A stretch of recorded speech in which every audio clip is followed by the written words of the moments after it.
Welcome to concept nursing classes. आज हम discuss करेंगे पीडियाट्रिक्स की जीआई सिस्टम की डिजीज। ठीक है, डिजीज का नाम है oesophageal atresia with tracheoesophageal fistula.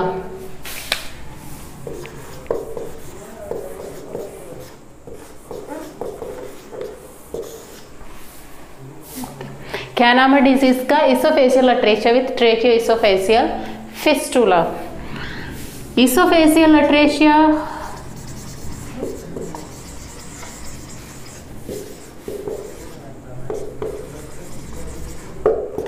सबसे पहले अपन डेफिनेशन देखेंगे इसोफेजियल अट्रेशिया। अट्रेशिया का मीनिंग क्या होता है? Absence of continuous passes. Absence of continuous passes means एक कंटिन्यूअस पासेस नहीं होगा। कहाँ से? Oesophageal atresia means pharynx to stomach. Obstruction कहाँ पे आ रहा है? इसोफेगस में। ठीक है, एक बार फिर से देखते हैं। इसोफेजियल अट्रेशिया मीन्स एब्सेंस और failure to form a continuous passage from pharynx to stomach. ठीक है, अट्रेशिया का मीनिंग बता दिया। अट्रेशिया का मीनिंग क्या होता है? Absence of continuous passage means continuous passage नहीं होगा फेरिंग्स से स्टमक तक। अब इसको डायग्राम से देखते हैं। ये अपना क्या है? इसोफेगस है, ये स्टमक है। ठीक है, अब इसोफेजियल अट्रेशिया मीन्स अट्रेशिया का फॉर्मेशन कहाँ होगा? इसोफेगस वाला पार्ट पे। ठीक है, मीन्स एक सेप्टम बन जाता है। तो इसोफेगस के अपर एंड और लोअर एंड दोनों सेप्टम के से क्या हो जाते हैं? अलग अलग डिवाइड हो जाते हैं। ठीक है, ये कंडीशन अराइज होती है इसोफेजियल अट्रेशिया। अब दूसरी कंडीशन है ट्रेकियोइसोफेजियल फिस्टुला। ट्रेकियोइसोफेजियल फिस्टुला में क्या होता है? ट्रेकिया एंड इसोफेगस के बीच में फिस्टुला में खांच का फॉर्मेशन होना, खांच का फॉर्मेशन होता है। ठीक है, अब खांच का फॉर्मेशन कैसे होता है इसको डायग्राम की हेल्प से देखते हैं। ये है अब्डोमेन और ये है ट्रेकिया। दोनों के बीच में क्या होगा? खांच का फॉर्मेशन, ट्रेकिया के बीच में और इसोफेगस के बीच में। ठीक है, तो ये कंडीशन कौन सी कहलाती है? Tracheoesophageal fistula. इस दोनों के बीच में फिस्टुला की हेल्प से कनेक्शन हो गया है, तो उसको क्या बोलेंगे? ट्रेकियोइसोफेजियल फिस्टुला।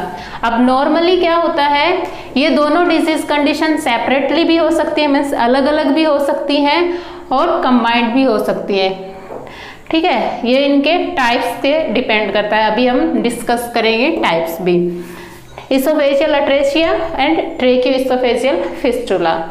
ठीक है, नेक्स्ट आता है अभी इटियोलॉजिकल फैक्टर। इटियोलॉजिकल फैक्टर में मोस्ट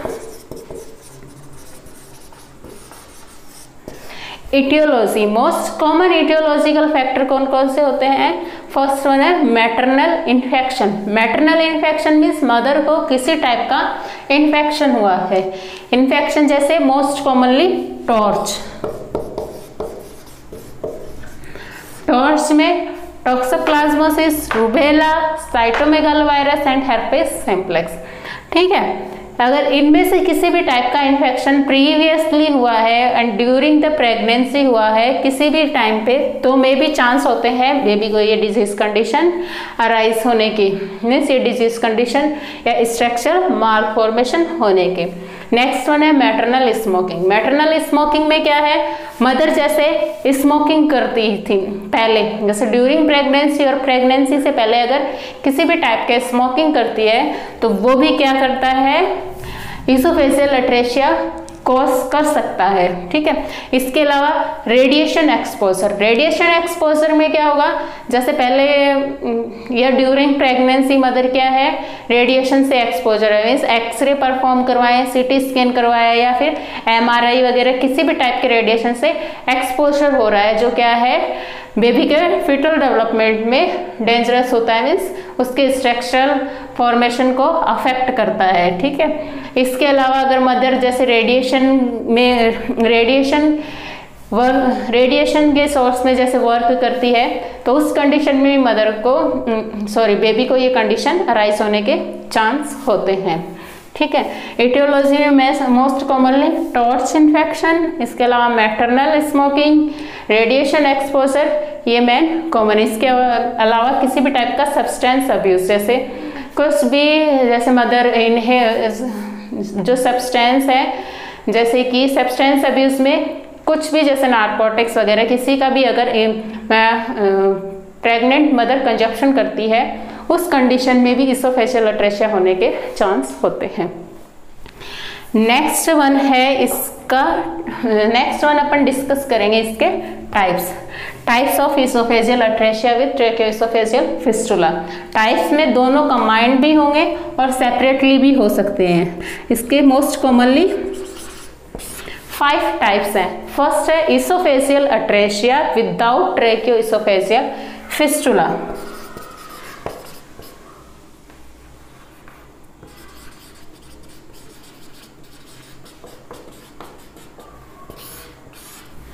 फर्स्ट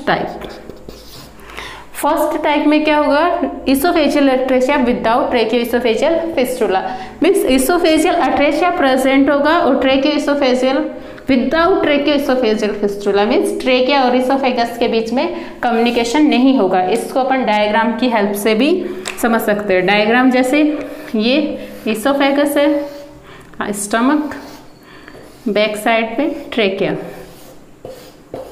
अभी इसमें इसोफेजियल अट्रेशिया मीन्स यहाँ पे क्या है, सेप्टम फॉर्मेशन हो जाता है। इसोफेगस 2 पार्ट्स में डिवाइड हो जाता है, upper and lower, upper part of oesophagus, lower part of oesophagus. इसके अलावा नेक्स्ट क्या है, trachea without tracheo oesophageal fistula, means दोनों के बीच में किसी भी टाइप का कम्युनिकेशन नहीं होगा, सिर्फ इसमें इसोफेजियल अट्रेशिया होगा। अब इस कंडीशन में क्या होता है, कुछ भी बेबी को अपन फीड करवाते हैं तो जो फूड पार्टिकल्स है वो mainly upper part of oesophagus में अक्यूमुलेट होना स्टार्ट हो जाते हैं, मीन्स यहाँ पे कलेक्ट होना स्टार्ट हो जाते हैं वो पार्ट्स। ये मोस्ट कॉमनली क्या है, 8% जितने भी केसेस होते हैं उनमें 8% इस टाइप के केसेस मिलते हैं, ठीक है। और इसे मोस्ट कॉमनली ड्रूलिंग होता है, बेबी को स्लाइवेशन, फ्लोथी स्लाइवेशन होता है। सेकेंड है oesophageal atresia,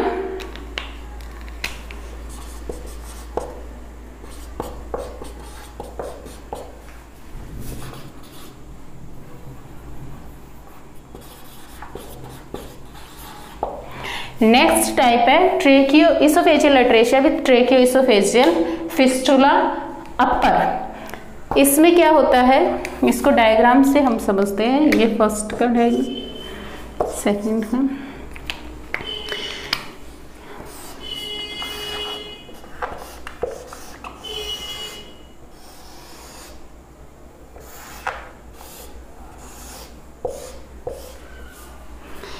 oesophageal atresia with tracheoesophageal fistula upper means क्या होगा, जो अपर पार्ट है इसोफेगस का वो किससे कनेक्ट होगा, ट्रेकिया से, with the help of fissure. एक खांच बन जाएगी upper part of oesophagus and trachea के बीच में। लोअर पार्ट का जो लोअर पार्ट होगा इसोफेगस का वो ब्लाइंड एंड होगा उसका, ठीक है, वो किसी से कनेक्ट नहीं होगा, सिर्फ उसका ब्लाइंड एंड। अब इस कंडीशन में क्या होता है, अपन बेबी को जो भी फूड पार्टिकल्स क्या करते हैं, फीड करवाते हैं कुछ भी, तो वो फूड पार्टिकल्स डायरेक्टली किस में आते हैं, ट्रेकिया में चले जाते हैं। अब इसकी वजह से बेबी को क्या होता है, चोकिंग की कंडीशन अराइज होती है, ब्रीथिंग डिफिकल्टी होती है, साइनोसिस की प्रॉब्लम अराइज होती है, क्योंकि जो भी फूड पार्टिकल अपन ने फीड करवाया है वो कहाँ जाके एक्यूमुलेट होना स्टार्ट हो जाता है, लंग्स के अंदर एक्यूमुलेट होना स्टार्ट हो जाता है। तो ये मोस्ट डेंजरस टाइप है tracheoesophageal fistula, oesophageal atresia with tracheoesophageal fistula upper. ये मोस्ट कॉमनली क्या है, मोस्ट डेंजरस टाइप है, और इसके केसेस कितने मिलते हैं, 1% मिलते हैं, ठीक है, 1%। मोस्ट कॉमन है, सॉरी मोस्ट डेंजरस इसको बोलते हैं। मोस्ट डेंजरस टाइप कौन सा है, oesophageal atresia with tracheoesophageal fistula upper, most dangerous and 1% इसके केसेस होते हैं, ठीक। नेक्स्ट है third one, oesophageal atresia with tracheoesophageal fistula lower. अब लोअर में क्या होगा, इसको डायग्राम से देखते हैं।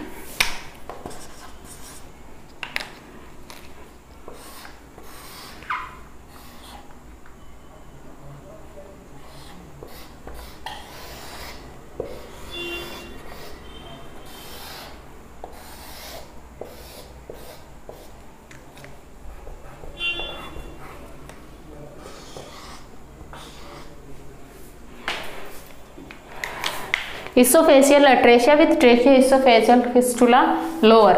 लोअर मीन्स लोअर पार्ट है जो इसोफेगस का, वो किससे कनेक्ट होगा? ट्रेकिया से कनेक्ट होगा फिस्टुला फिशर की हेल्प से। ठीक है, इस वाले टाइप में ये मोस्ट कॉमन टाइप है, ये मोस्ट कॉमन टाइप है। 80% जो केसेस मिलते हैं वो इसी टाइप के मिलते हैं। ये एग्जाम में भी पूछा जाता है मोस्ट कॉमन टाइप कौन सा है। मोस्ट कॉमन टाइप कौन सा है? Oesophageal atresia with tracheo oesophageal fistula lower. Lower most common है और अपर मोस्ट डेंजरस है, दोनों में इसी से क्वेश्चन पूछे जाते हैं। ठीक है, अब इस कंडीशन में क्या होगा? जब बेबी ब्रीथ लेता है, ऑक्सीजन इनहेल करता है, उस टाइम पे ऑक्सीजन ट्रेकिया में जाती है, लेकिन कुछ अमाउंट किस में चला जाता है? अब्डोमिन में जाता है। अब्डोमिन में जाने से बेबी को क्या है? अब्डोमिनल डिस्कम्फर्ट होना स्टार्ट हो जाता है। अब्डोमिनल डिस्कम्फर्ट की वजह से पेन होना स्टार्ट हो जाता है बेबी को। ठीक है, मेन इसमें ये सिम्टम अब्डोमिनल डिस्कम्फर्ट। नेक्स्ट है फोर्थ वन। फोर्थ वन में क्या होता है? Oesophageal atresia with tracheo oesophageal fistula both. Both में क्या होगा? इसोफेजियल अट्रेशिया मीन्स दोनों के बीच में कनेक्शन होगा। इसको डायग्राम से देखते हैं।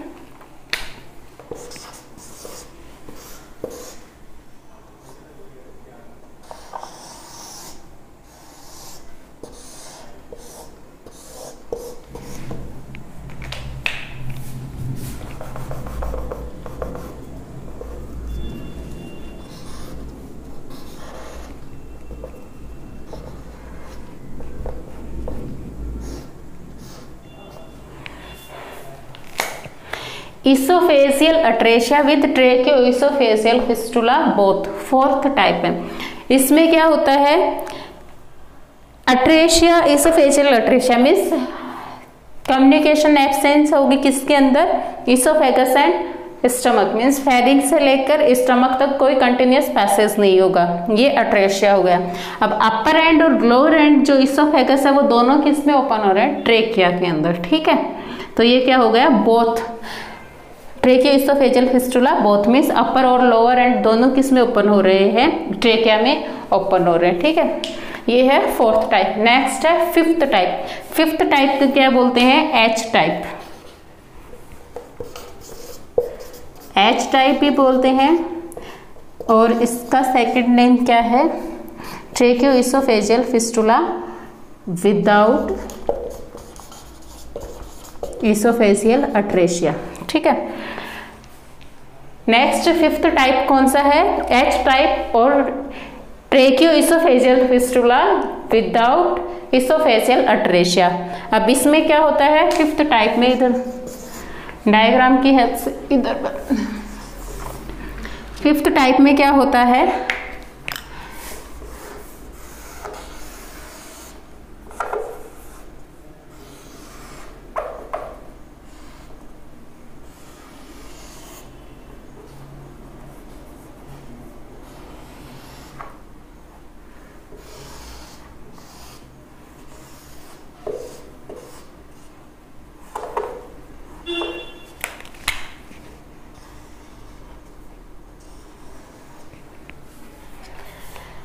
ट्रेकियो इसोफेजियल फिस्टुला। फिस्टुला होगा दोनों में। Oesophageal atresia without oesophageal atresia, atresia का फॉर्मेशन नहीं होगा, कंटिन्यूस पैसेज होगा फेरिंग्स टू स्टमक। ठीक है, लेकिन क्या होगा? इसमें दोनों के बीच में खांच होगी ऐसे तक। ठीक है, डायग्राम। फिफ्थ टाइप कौन सा है? एच टाइप और ट्रेकियो oesophageal fistula without oesophageal atresia, ये फिफ्थ। एक बार फिर से रिवाइज करते हैं। फर्स्ट वन कौन सा है? Oesophageal atresia without tracheo oesophageal fistula means oesophageal atresia होगा लेकिन ट्रेकिया और इसोफेगस के बीच में किसी भी टाइप का कम्युनिकेशन नहीं होगा। ठीक है, 8% होता है ये मोस्ट कॉमनली। नेक्स्ट है oesophageal atresia with tracheo oesophageal fistula.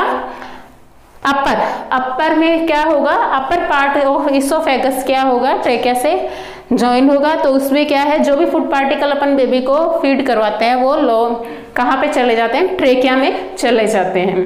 Next है third oesophageal atresia with tracheo oesophageal fistula lower.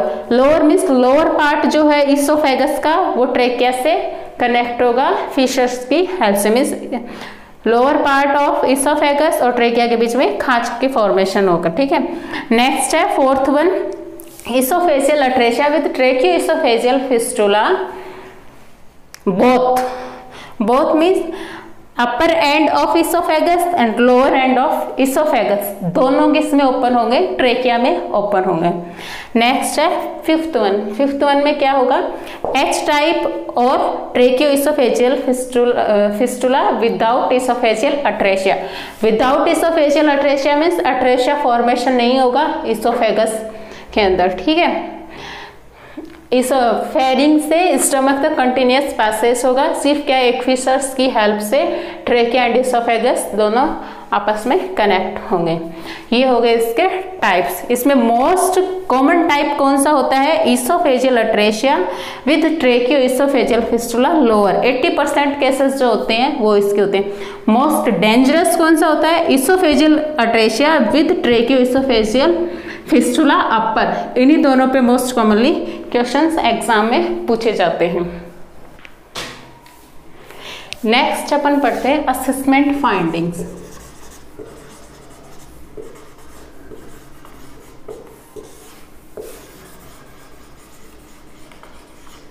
Assessment finding में फर्स्टली क्या देखते हैं अपन, ड्रूलिंग ऑफ सलाइवेशन। ठीक है, फ्लोथी कलर का सलाइवेशन होगा बेबी के अंदर। फर्स्ट सिम्टम क्या होगा, ड्रूलिंग ऑफ सलाइवेशन। ये सभी को ड्रूलिंग ऑफ सलाइवेशन कैसे होगा कि अब जो भी फीड करवाते हैं पार्टिकल्स वो अपर एंड ऑफ इसोफेगस में कलेक्ट हो जाते हैं।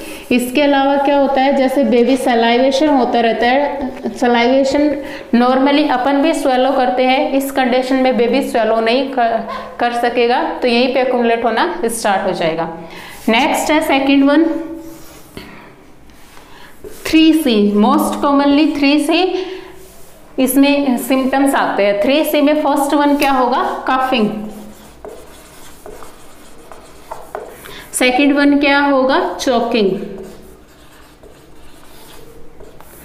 थर्ड वन क्या होगा, cyanosis. First one coughing, choking, cyanosis. 3C एक और डिजीज कंडीशन में आते हैं, मिजल्स में। मिजल्स के 3C इससे थोड़े डिफरेंट है। कफिंग दोनों में सेम होगा, कोराइजा और conjunctivitis. Coryza inflammation of nasal mucous membrane, एक टाइप के कोल्ड के जो साइन सिम्टम होते हैं वो अपीयर होते हैं कोराइजा में। कफिंग सबको पता है। Conjunctivitis means inflammation of conjunctiva, ये किस में होते हैं, मिजल्स में होते हैं 3C। ठीक है, इनका अपन लेटर मिजल्स के बारे में स्टडी करेंगे तब देखेंगे। अभी इसोफेजियल अट्रेशिया में क्या होता है, coughing, choking and cyanosis 3C। Exam में इस 3C पे भी क्वेश्चंस पूछे जाते हैं कि इनमें से कौन सा C इसमें नहीं आता है, कौन सा सिम्टम्स इसमें अपीयर नहीं होता है। तो ये तीनों याद रखना बहुत जरूरी है और दोनों में डिफ्रेंशिएशन भी होना चाहिए, कफिंग, चोकिंग, साइनोसिस। ठीक है, कफिंग कोई भी फूड पार्टिकल ट्रेकिया में जाता है, कफिंग अराइज होगी। चोकिंग उसी की वजह से जैसे ब्रीथिंग डिफिकल्टी होगी, साइनोसिस की कंडीशन अराइज होना स्टार्ट हो जाएगी। इसके अलावा रिगर्जिटेशन होगा बेबी को, रिगर्जिटेशन होगा। इसके अलावा ब्रीथिंग डिफिकल्टी होगी, अब्डोमिनल डिस्कम्फर्ट होगा,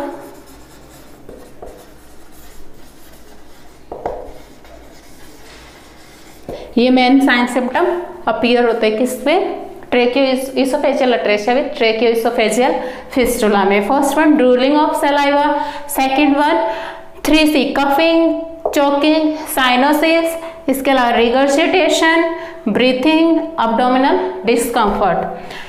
रिगर्जिटेशन क्या होगा, पार्ट अपर पार्ट में जो भी फूड पार्टिकल्स है वो अपर पार्ट में एक्यूमुलेट होगा, तो उसकी वजह से क्या है रिगर्जिटेशन होना स्टार्ट हो जाएगा। इसके अलावा ब्रीथिंग डिफिकल्टी सेम है, ट्रेकिया के अंदर अगर फूड पार्टिकल जाते हैं breathing difficulty. Abdominal discomfort, trachea से ऑक्सीजन है जो एयर है वो कहाँ पे आ जाती है, अब्डोमिन में आ जाती है, तो उसकी वजह से अब्डोमिनल डिस्कम्फर्ट होना स्टार्ट हो जाता है। नेक्स्ट है डायग्नोसिस। डायग्नोसिस में अपन क्या क्या देखते हैं, most commonly physical examination. Physical examination में क्या करते हैं अपन, बेबी का हेड टू टो एग्जामिनेशन करते हैं। Head to toe most common symptoms क्या होगा उसमें, बेबी में ड्रूलिंग ऑफ सलाइवा। अब इसमें एक बात और भी याद रखने का, ड्रूलिंग ऑफ सलाइवा अगर बच्चों में है, इन्फेंट्स में, मीन्स कौन सी डिजीज कंडीशन है, oesophageal atresia with tracheoesophageal fistula. अगर ये डिजीज ये ही symptom drooling of saliva adults में होता है तो कौन सी डिजीज कंडीशन में होता है, पार्किंसन। ठीक है, पार्किंसन में ये प्रेजेंट होता है drooling of salivation. Firstly physical examination में अपन हेड टू टो एग्जामिनेशन करते हैं, उसमें क्या देखेंगे, बेबी को drooling of salivation, excessive saliva आ रहा है बेबी को, प्रेजेंट है। नेक्स्ट वन क्या है, कफिंग होगा बेबी को, कुछ भी फूड पार्टिकल्स अपन जैसे बेबी को फीड करवाते हैं उस टाइम पे कफिंग, चोकिंग, साइनोसिस होगा, उसके लिए असिस्ट करना है। इसके अलावा अब्डोमिनल डिस्कम्फर्ट के लिए असिस्ट करना है बेबी को, ब्रीथिंग पैटर्न असिस्ट करना है, ये फिजिकल एग्जामिनेशन में आएंगे। इसके अलावा अपन क्या करते हैं, कंफर्मेशन के लिए अपन यूएसजी परफॉर्म करवाते हैं एंड एक्सरे। यूएसजी से अपन क्या है, डिजीज आइडेंटिफाई करेंगे, इसके अलावा कौन से टाइप का है वो सब यूएसजी के थ्रू आइडेंटिफाई होगा। इसके अलावा एक्सरे भी परफॉर्म करवा सकते हैं, एक्सरे से भी ये टाइप्स कौन सा है और इसका आइडेंटिफिकेशन होगा डिजीज का। नेक्स्ट है मैनेजमेंट। मैनेजमेंट में सिर्फ इसका कौन सा मैनेजमेंट है, सर्जिकल मैनेजमेंट है, मेडिकल मैनेजमेंट नहीं। मेडिकल मैनेजमेंट में करेंगे भी क्या, इनके लिए ऐसी कोई मेडिसिन नहीं है कि अगर देंगे तो उनसे क्या है, सेप्टम क्या होगा, सेप्टम रिमूव हो जाएगा या फिर फिशर्स हील हो जाएंगे, ऐसी कोई डिजीज कंडीशन, ऐसी कोई मेडिसिन नहीं है इस डिजीज के लिए। तो इसमें सिर्फ मेन मैनेजमेंट क्या होता है, सर्जिकल मैनेजमेंट। सर्जिकल मैनेजमेंट में क्या करते हैं अपन, सर्जरी परफॉर्म करते हैं। मैनेजमेंट में सर्जिकल मैनेजमेंट होता है मोस्ट कॉमनली। सर्जिकल मैनेजमेंट भी 2 क्राइटेरिया पे डिपेंड है, मीन्स 1 स्टेज और 2 स्टेज। 1 stage procedure,